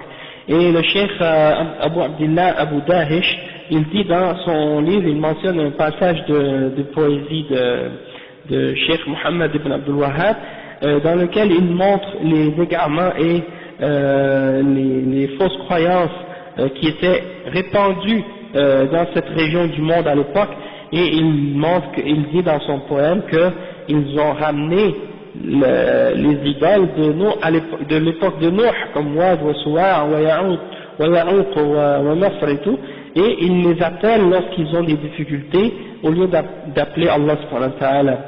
Et ils se sont, ils égorgent pour ces tombes-là, etc. Et ils se tournent tous vers les tombes et ils caressent ou ils touchent les coins de ces tombes-là, etc. Et donc il dit qu'il a apprécié ce qu'il a appris de la da'wa du Cheikh Mohammed ibn Abdul Wahhab et qu'il l'a accepté comme étant une voie, comme sa voie à lui également à suivre, et il dit que ça fait partie des signes de la religion qui devient étrange vers la fin des temps, et donc il incite déjà à être patient et à être endurant devant le grand nombre des ennemis qui s'opposent à sa da'wa. Après il dit وبالجملة فإن الشيخ محمد بن عبد الوهاب رحمه الله يريد أن يفرق بين أهل العلم والفقه في الدين وبين المتسمين بالعلم والفقه وليسوا أهلا لذلك فإنهم ينبذون من جاء بالحق بألقاب كاذبة ويصفونه بأوصاف خاطئة ويقولون مجنون أو زنديق أو غير ذلك، كما قال المشركون للنبي صلى الله عليه وسلم في قول الله تعالى وكذلك ما أتى الذين من قبلهم من رسول إلا قالوا ساحر أو مجنون أتواصوا به بل هم قوم طاغون. وقوله ثم صار هذا أغرب الأشياء أي أتباع الكتاب والسنة صار هو أغرب الأشياء، وصار العلم والفقه في الدين هو البدع والضلالات، وخيار ما عندهم لبس الحق بالباطل، وذلك أنه كان في زمنه من رد عليه وعاداه وزعموا أنه خارجي وسموه هو وأصحابه خوارج، وزعموا أنه هو المقصود بقول النبي صلى الله عليه وسلم رأس الكفر نحو المشرق، وهذا الزعم باطل، وإنما المقصود به الإلحاد والاشتراكية التي دعت إليها الدول الإلحادية كروسيا وأتباعها كالعراق مثلا وأتباعها في الاعتقاد، أنا أزيد ذلك من نفسي والفكر حاربت الشرائع كلها على رأسها شريعة الإسلام، بل حاربت كل مظاهر الدين الإسلامي كالحجاب واللحية واعتياد إتيان المساجد، فعليهم لعائن الله وموجبات غضبه. والمهم أن علماء ذلك الزمن حملوا الحديث على أنه إشارة إلى دعوة الشيخ محمد بن عبد الوهاب رحمه الله، مع أن دعوة الشيخ هي إحياء دعوة التوحيد التي بعث بها النبي صلى الله عليه وسلم وكل نبي وبالله التوفيق. Le cheikh il dit que en général donc le cheikh Mohammed ibn Wahhab il a voulu distinguer entre les vrais ulama qui connaissent vraiment la religion et le fiqh et ceux qui se prétendent comme étant des ulama et qui prétendent connaître le fiqh alors qu'ils n'ont pas les aptitudes nécessaires pour faire partie de ces gens-là, et ces gens-là ils aiment lancer des sobriquets et des surnoms à ceux qui suivent la da'wa de tawhid et la da'wa salafiyya, et ils les appellent par toutes sortes de faux noms comme par exemple Majnoun ou Zindiq ou bien Wahhabiyya, ou bien les appellent les salafis, les appellent des talafis. Il y en a qui utilisent cette terminologie-là ou des choses de ce genre. Et eux ils disent ah ça c'est pas des vrais salafs, les vrais salafs c'est pas comme ça. Hein, ils veulent se faire une salafiyya qui est en accord avec leur passion, et non pas qui est en accord avec les textes du Coran et de la Sunna. Donc le cheikh il dit ça c'est la même chose que les mouchriquins faisaient avec le prophète sallallahu alayhi wa sallam à son époque, comme il dit dans Zariyat le verset 52 et 53, et c'est comme ça qu'à chaque messager qu'Allah subhanahu wa ta'ala a envoyé, et bien à chaque fois il disait à son sujet que c'est un sorcier ou un fou, et Allah subhanahu wa ta'ala il pose la question est-ce qu'ils se sont tous comme si mis d'accord là-dessus, comme si est-ce qu'ils ont fait une convention là-dessus, la concertation pour se mettre d'accord pour les appeler comme ça, alors qu'ils sont tous à des époques différentes et à des endroits différents. Mais ce sont des peuples qui sont transgresseurs. Après le cheikh il dit, puis ensuite le cheikh Mohammed Abdul Wahhab il a dit, et puis par la suite le tawhid ou la bonne connaissance de suivre le Coran et la Sunna c'est devenu quelque chose d'étrange, la plus étrange des choses. Et c'est-à-dire elle dit وصار هو أغرب الأشياء وصار et la science et le fiqh pour eux maintenant c'est devenu l'égarement et les innovations. C'est ça ce qu'ils ont de mieux, de couvrir la vérité par le mensonge et par le faux. Le cheikh il dit وذلك أنه كان في زمنه, à son époque, l'époque du cheikh Mohammed Abdul Wahhab, il y a eu beaucoup de gens qui se sont mis contre lui, qui ont essayé de le réfuter et de lui répondre. Et ils croyaient qu'il était un Khariji. Ils ont dit à son sujet que c'était un Khariji, de la secte des Khawarij, et que les gens qui étaient avec lui c'était des Khawarij. Et ils ont inventé à son sujet toutes sortes de mensonges. Même il y en a qui disaient que lorsque des gens qui acceptaient sa da'wa, il leur obligeait de se raser la tête, et même aux femmes, et des trucs de ce genre. Et ils disaient toutes sortes de mensonges à son sujet. Et ces choses-là, bien entendu, c'était réfuté par le cheikh. Mais vous savez, à l'époque, c'était pas comme aujourd'hui, il n'y avait pas de téléphone, il n'y avait pas de télévision, il n'y avait pas d'internet, il n'y avait pas de moyens de communication comme aujourd'hui. Donc, c'était des bouche à oreille. Les gens répandaient les rumeurs. Et les chouyours qui sont pour la bid'a et pour l'égarement, eux, ils en profitaient pour semer les mensonges au sujet du cheikh. Et souvent, justement,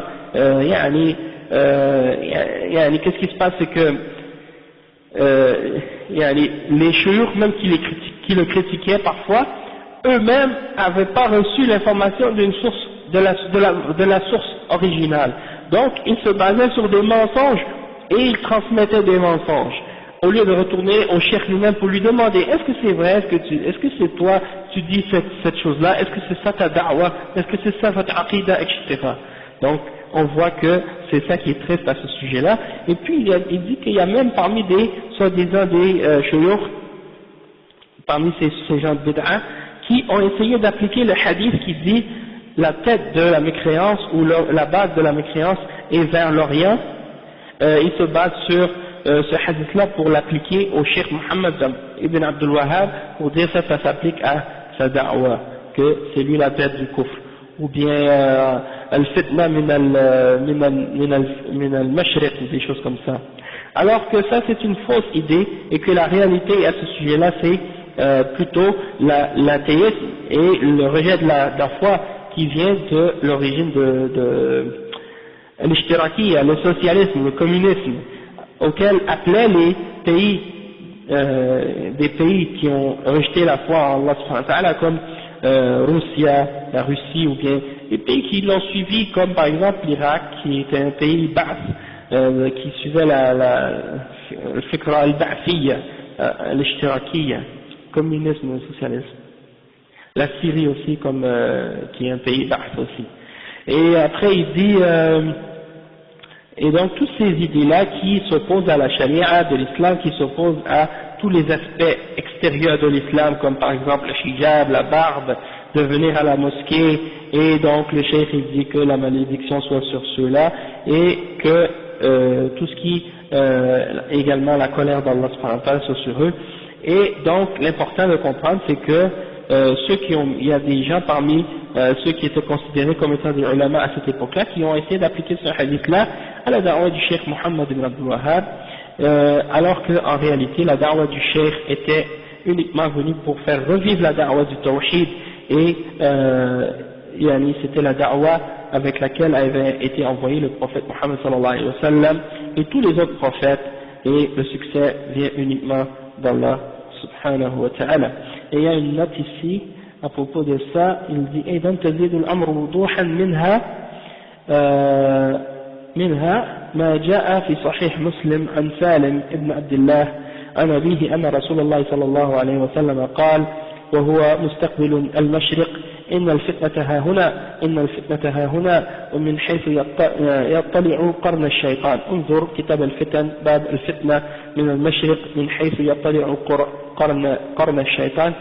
وفي صحيح البخاري من حديث ابن عمر رضي الله عنهما قال اللهم بارك لنا في شامنا وفي يمننا قال وفي نجدنا يا رسول الله قال اللهم بارك لنا في شامنا وفي يمننا وقالوا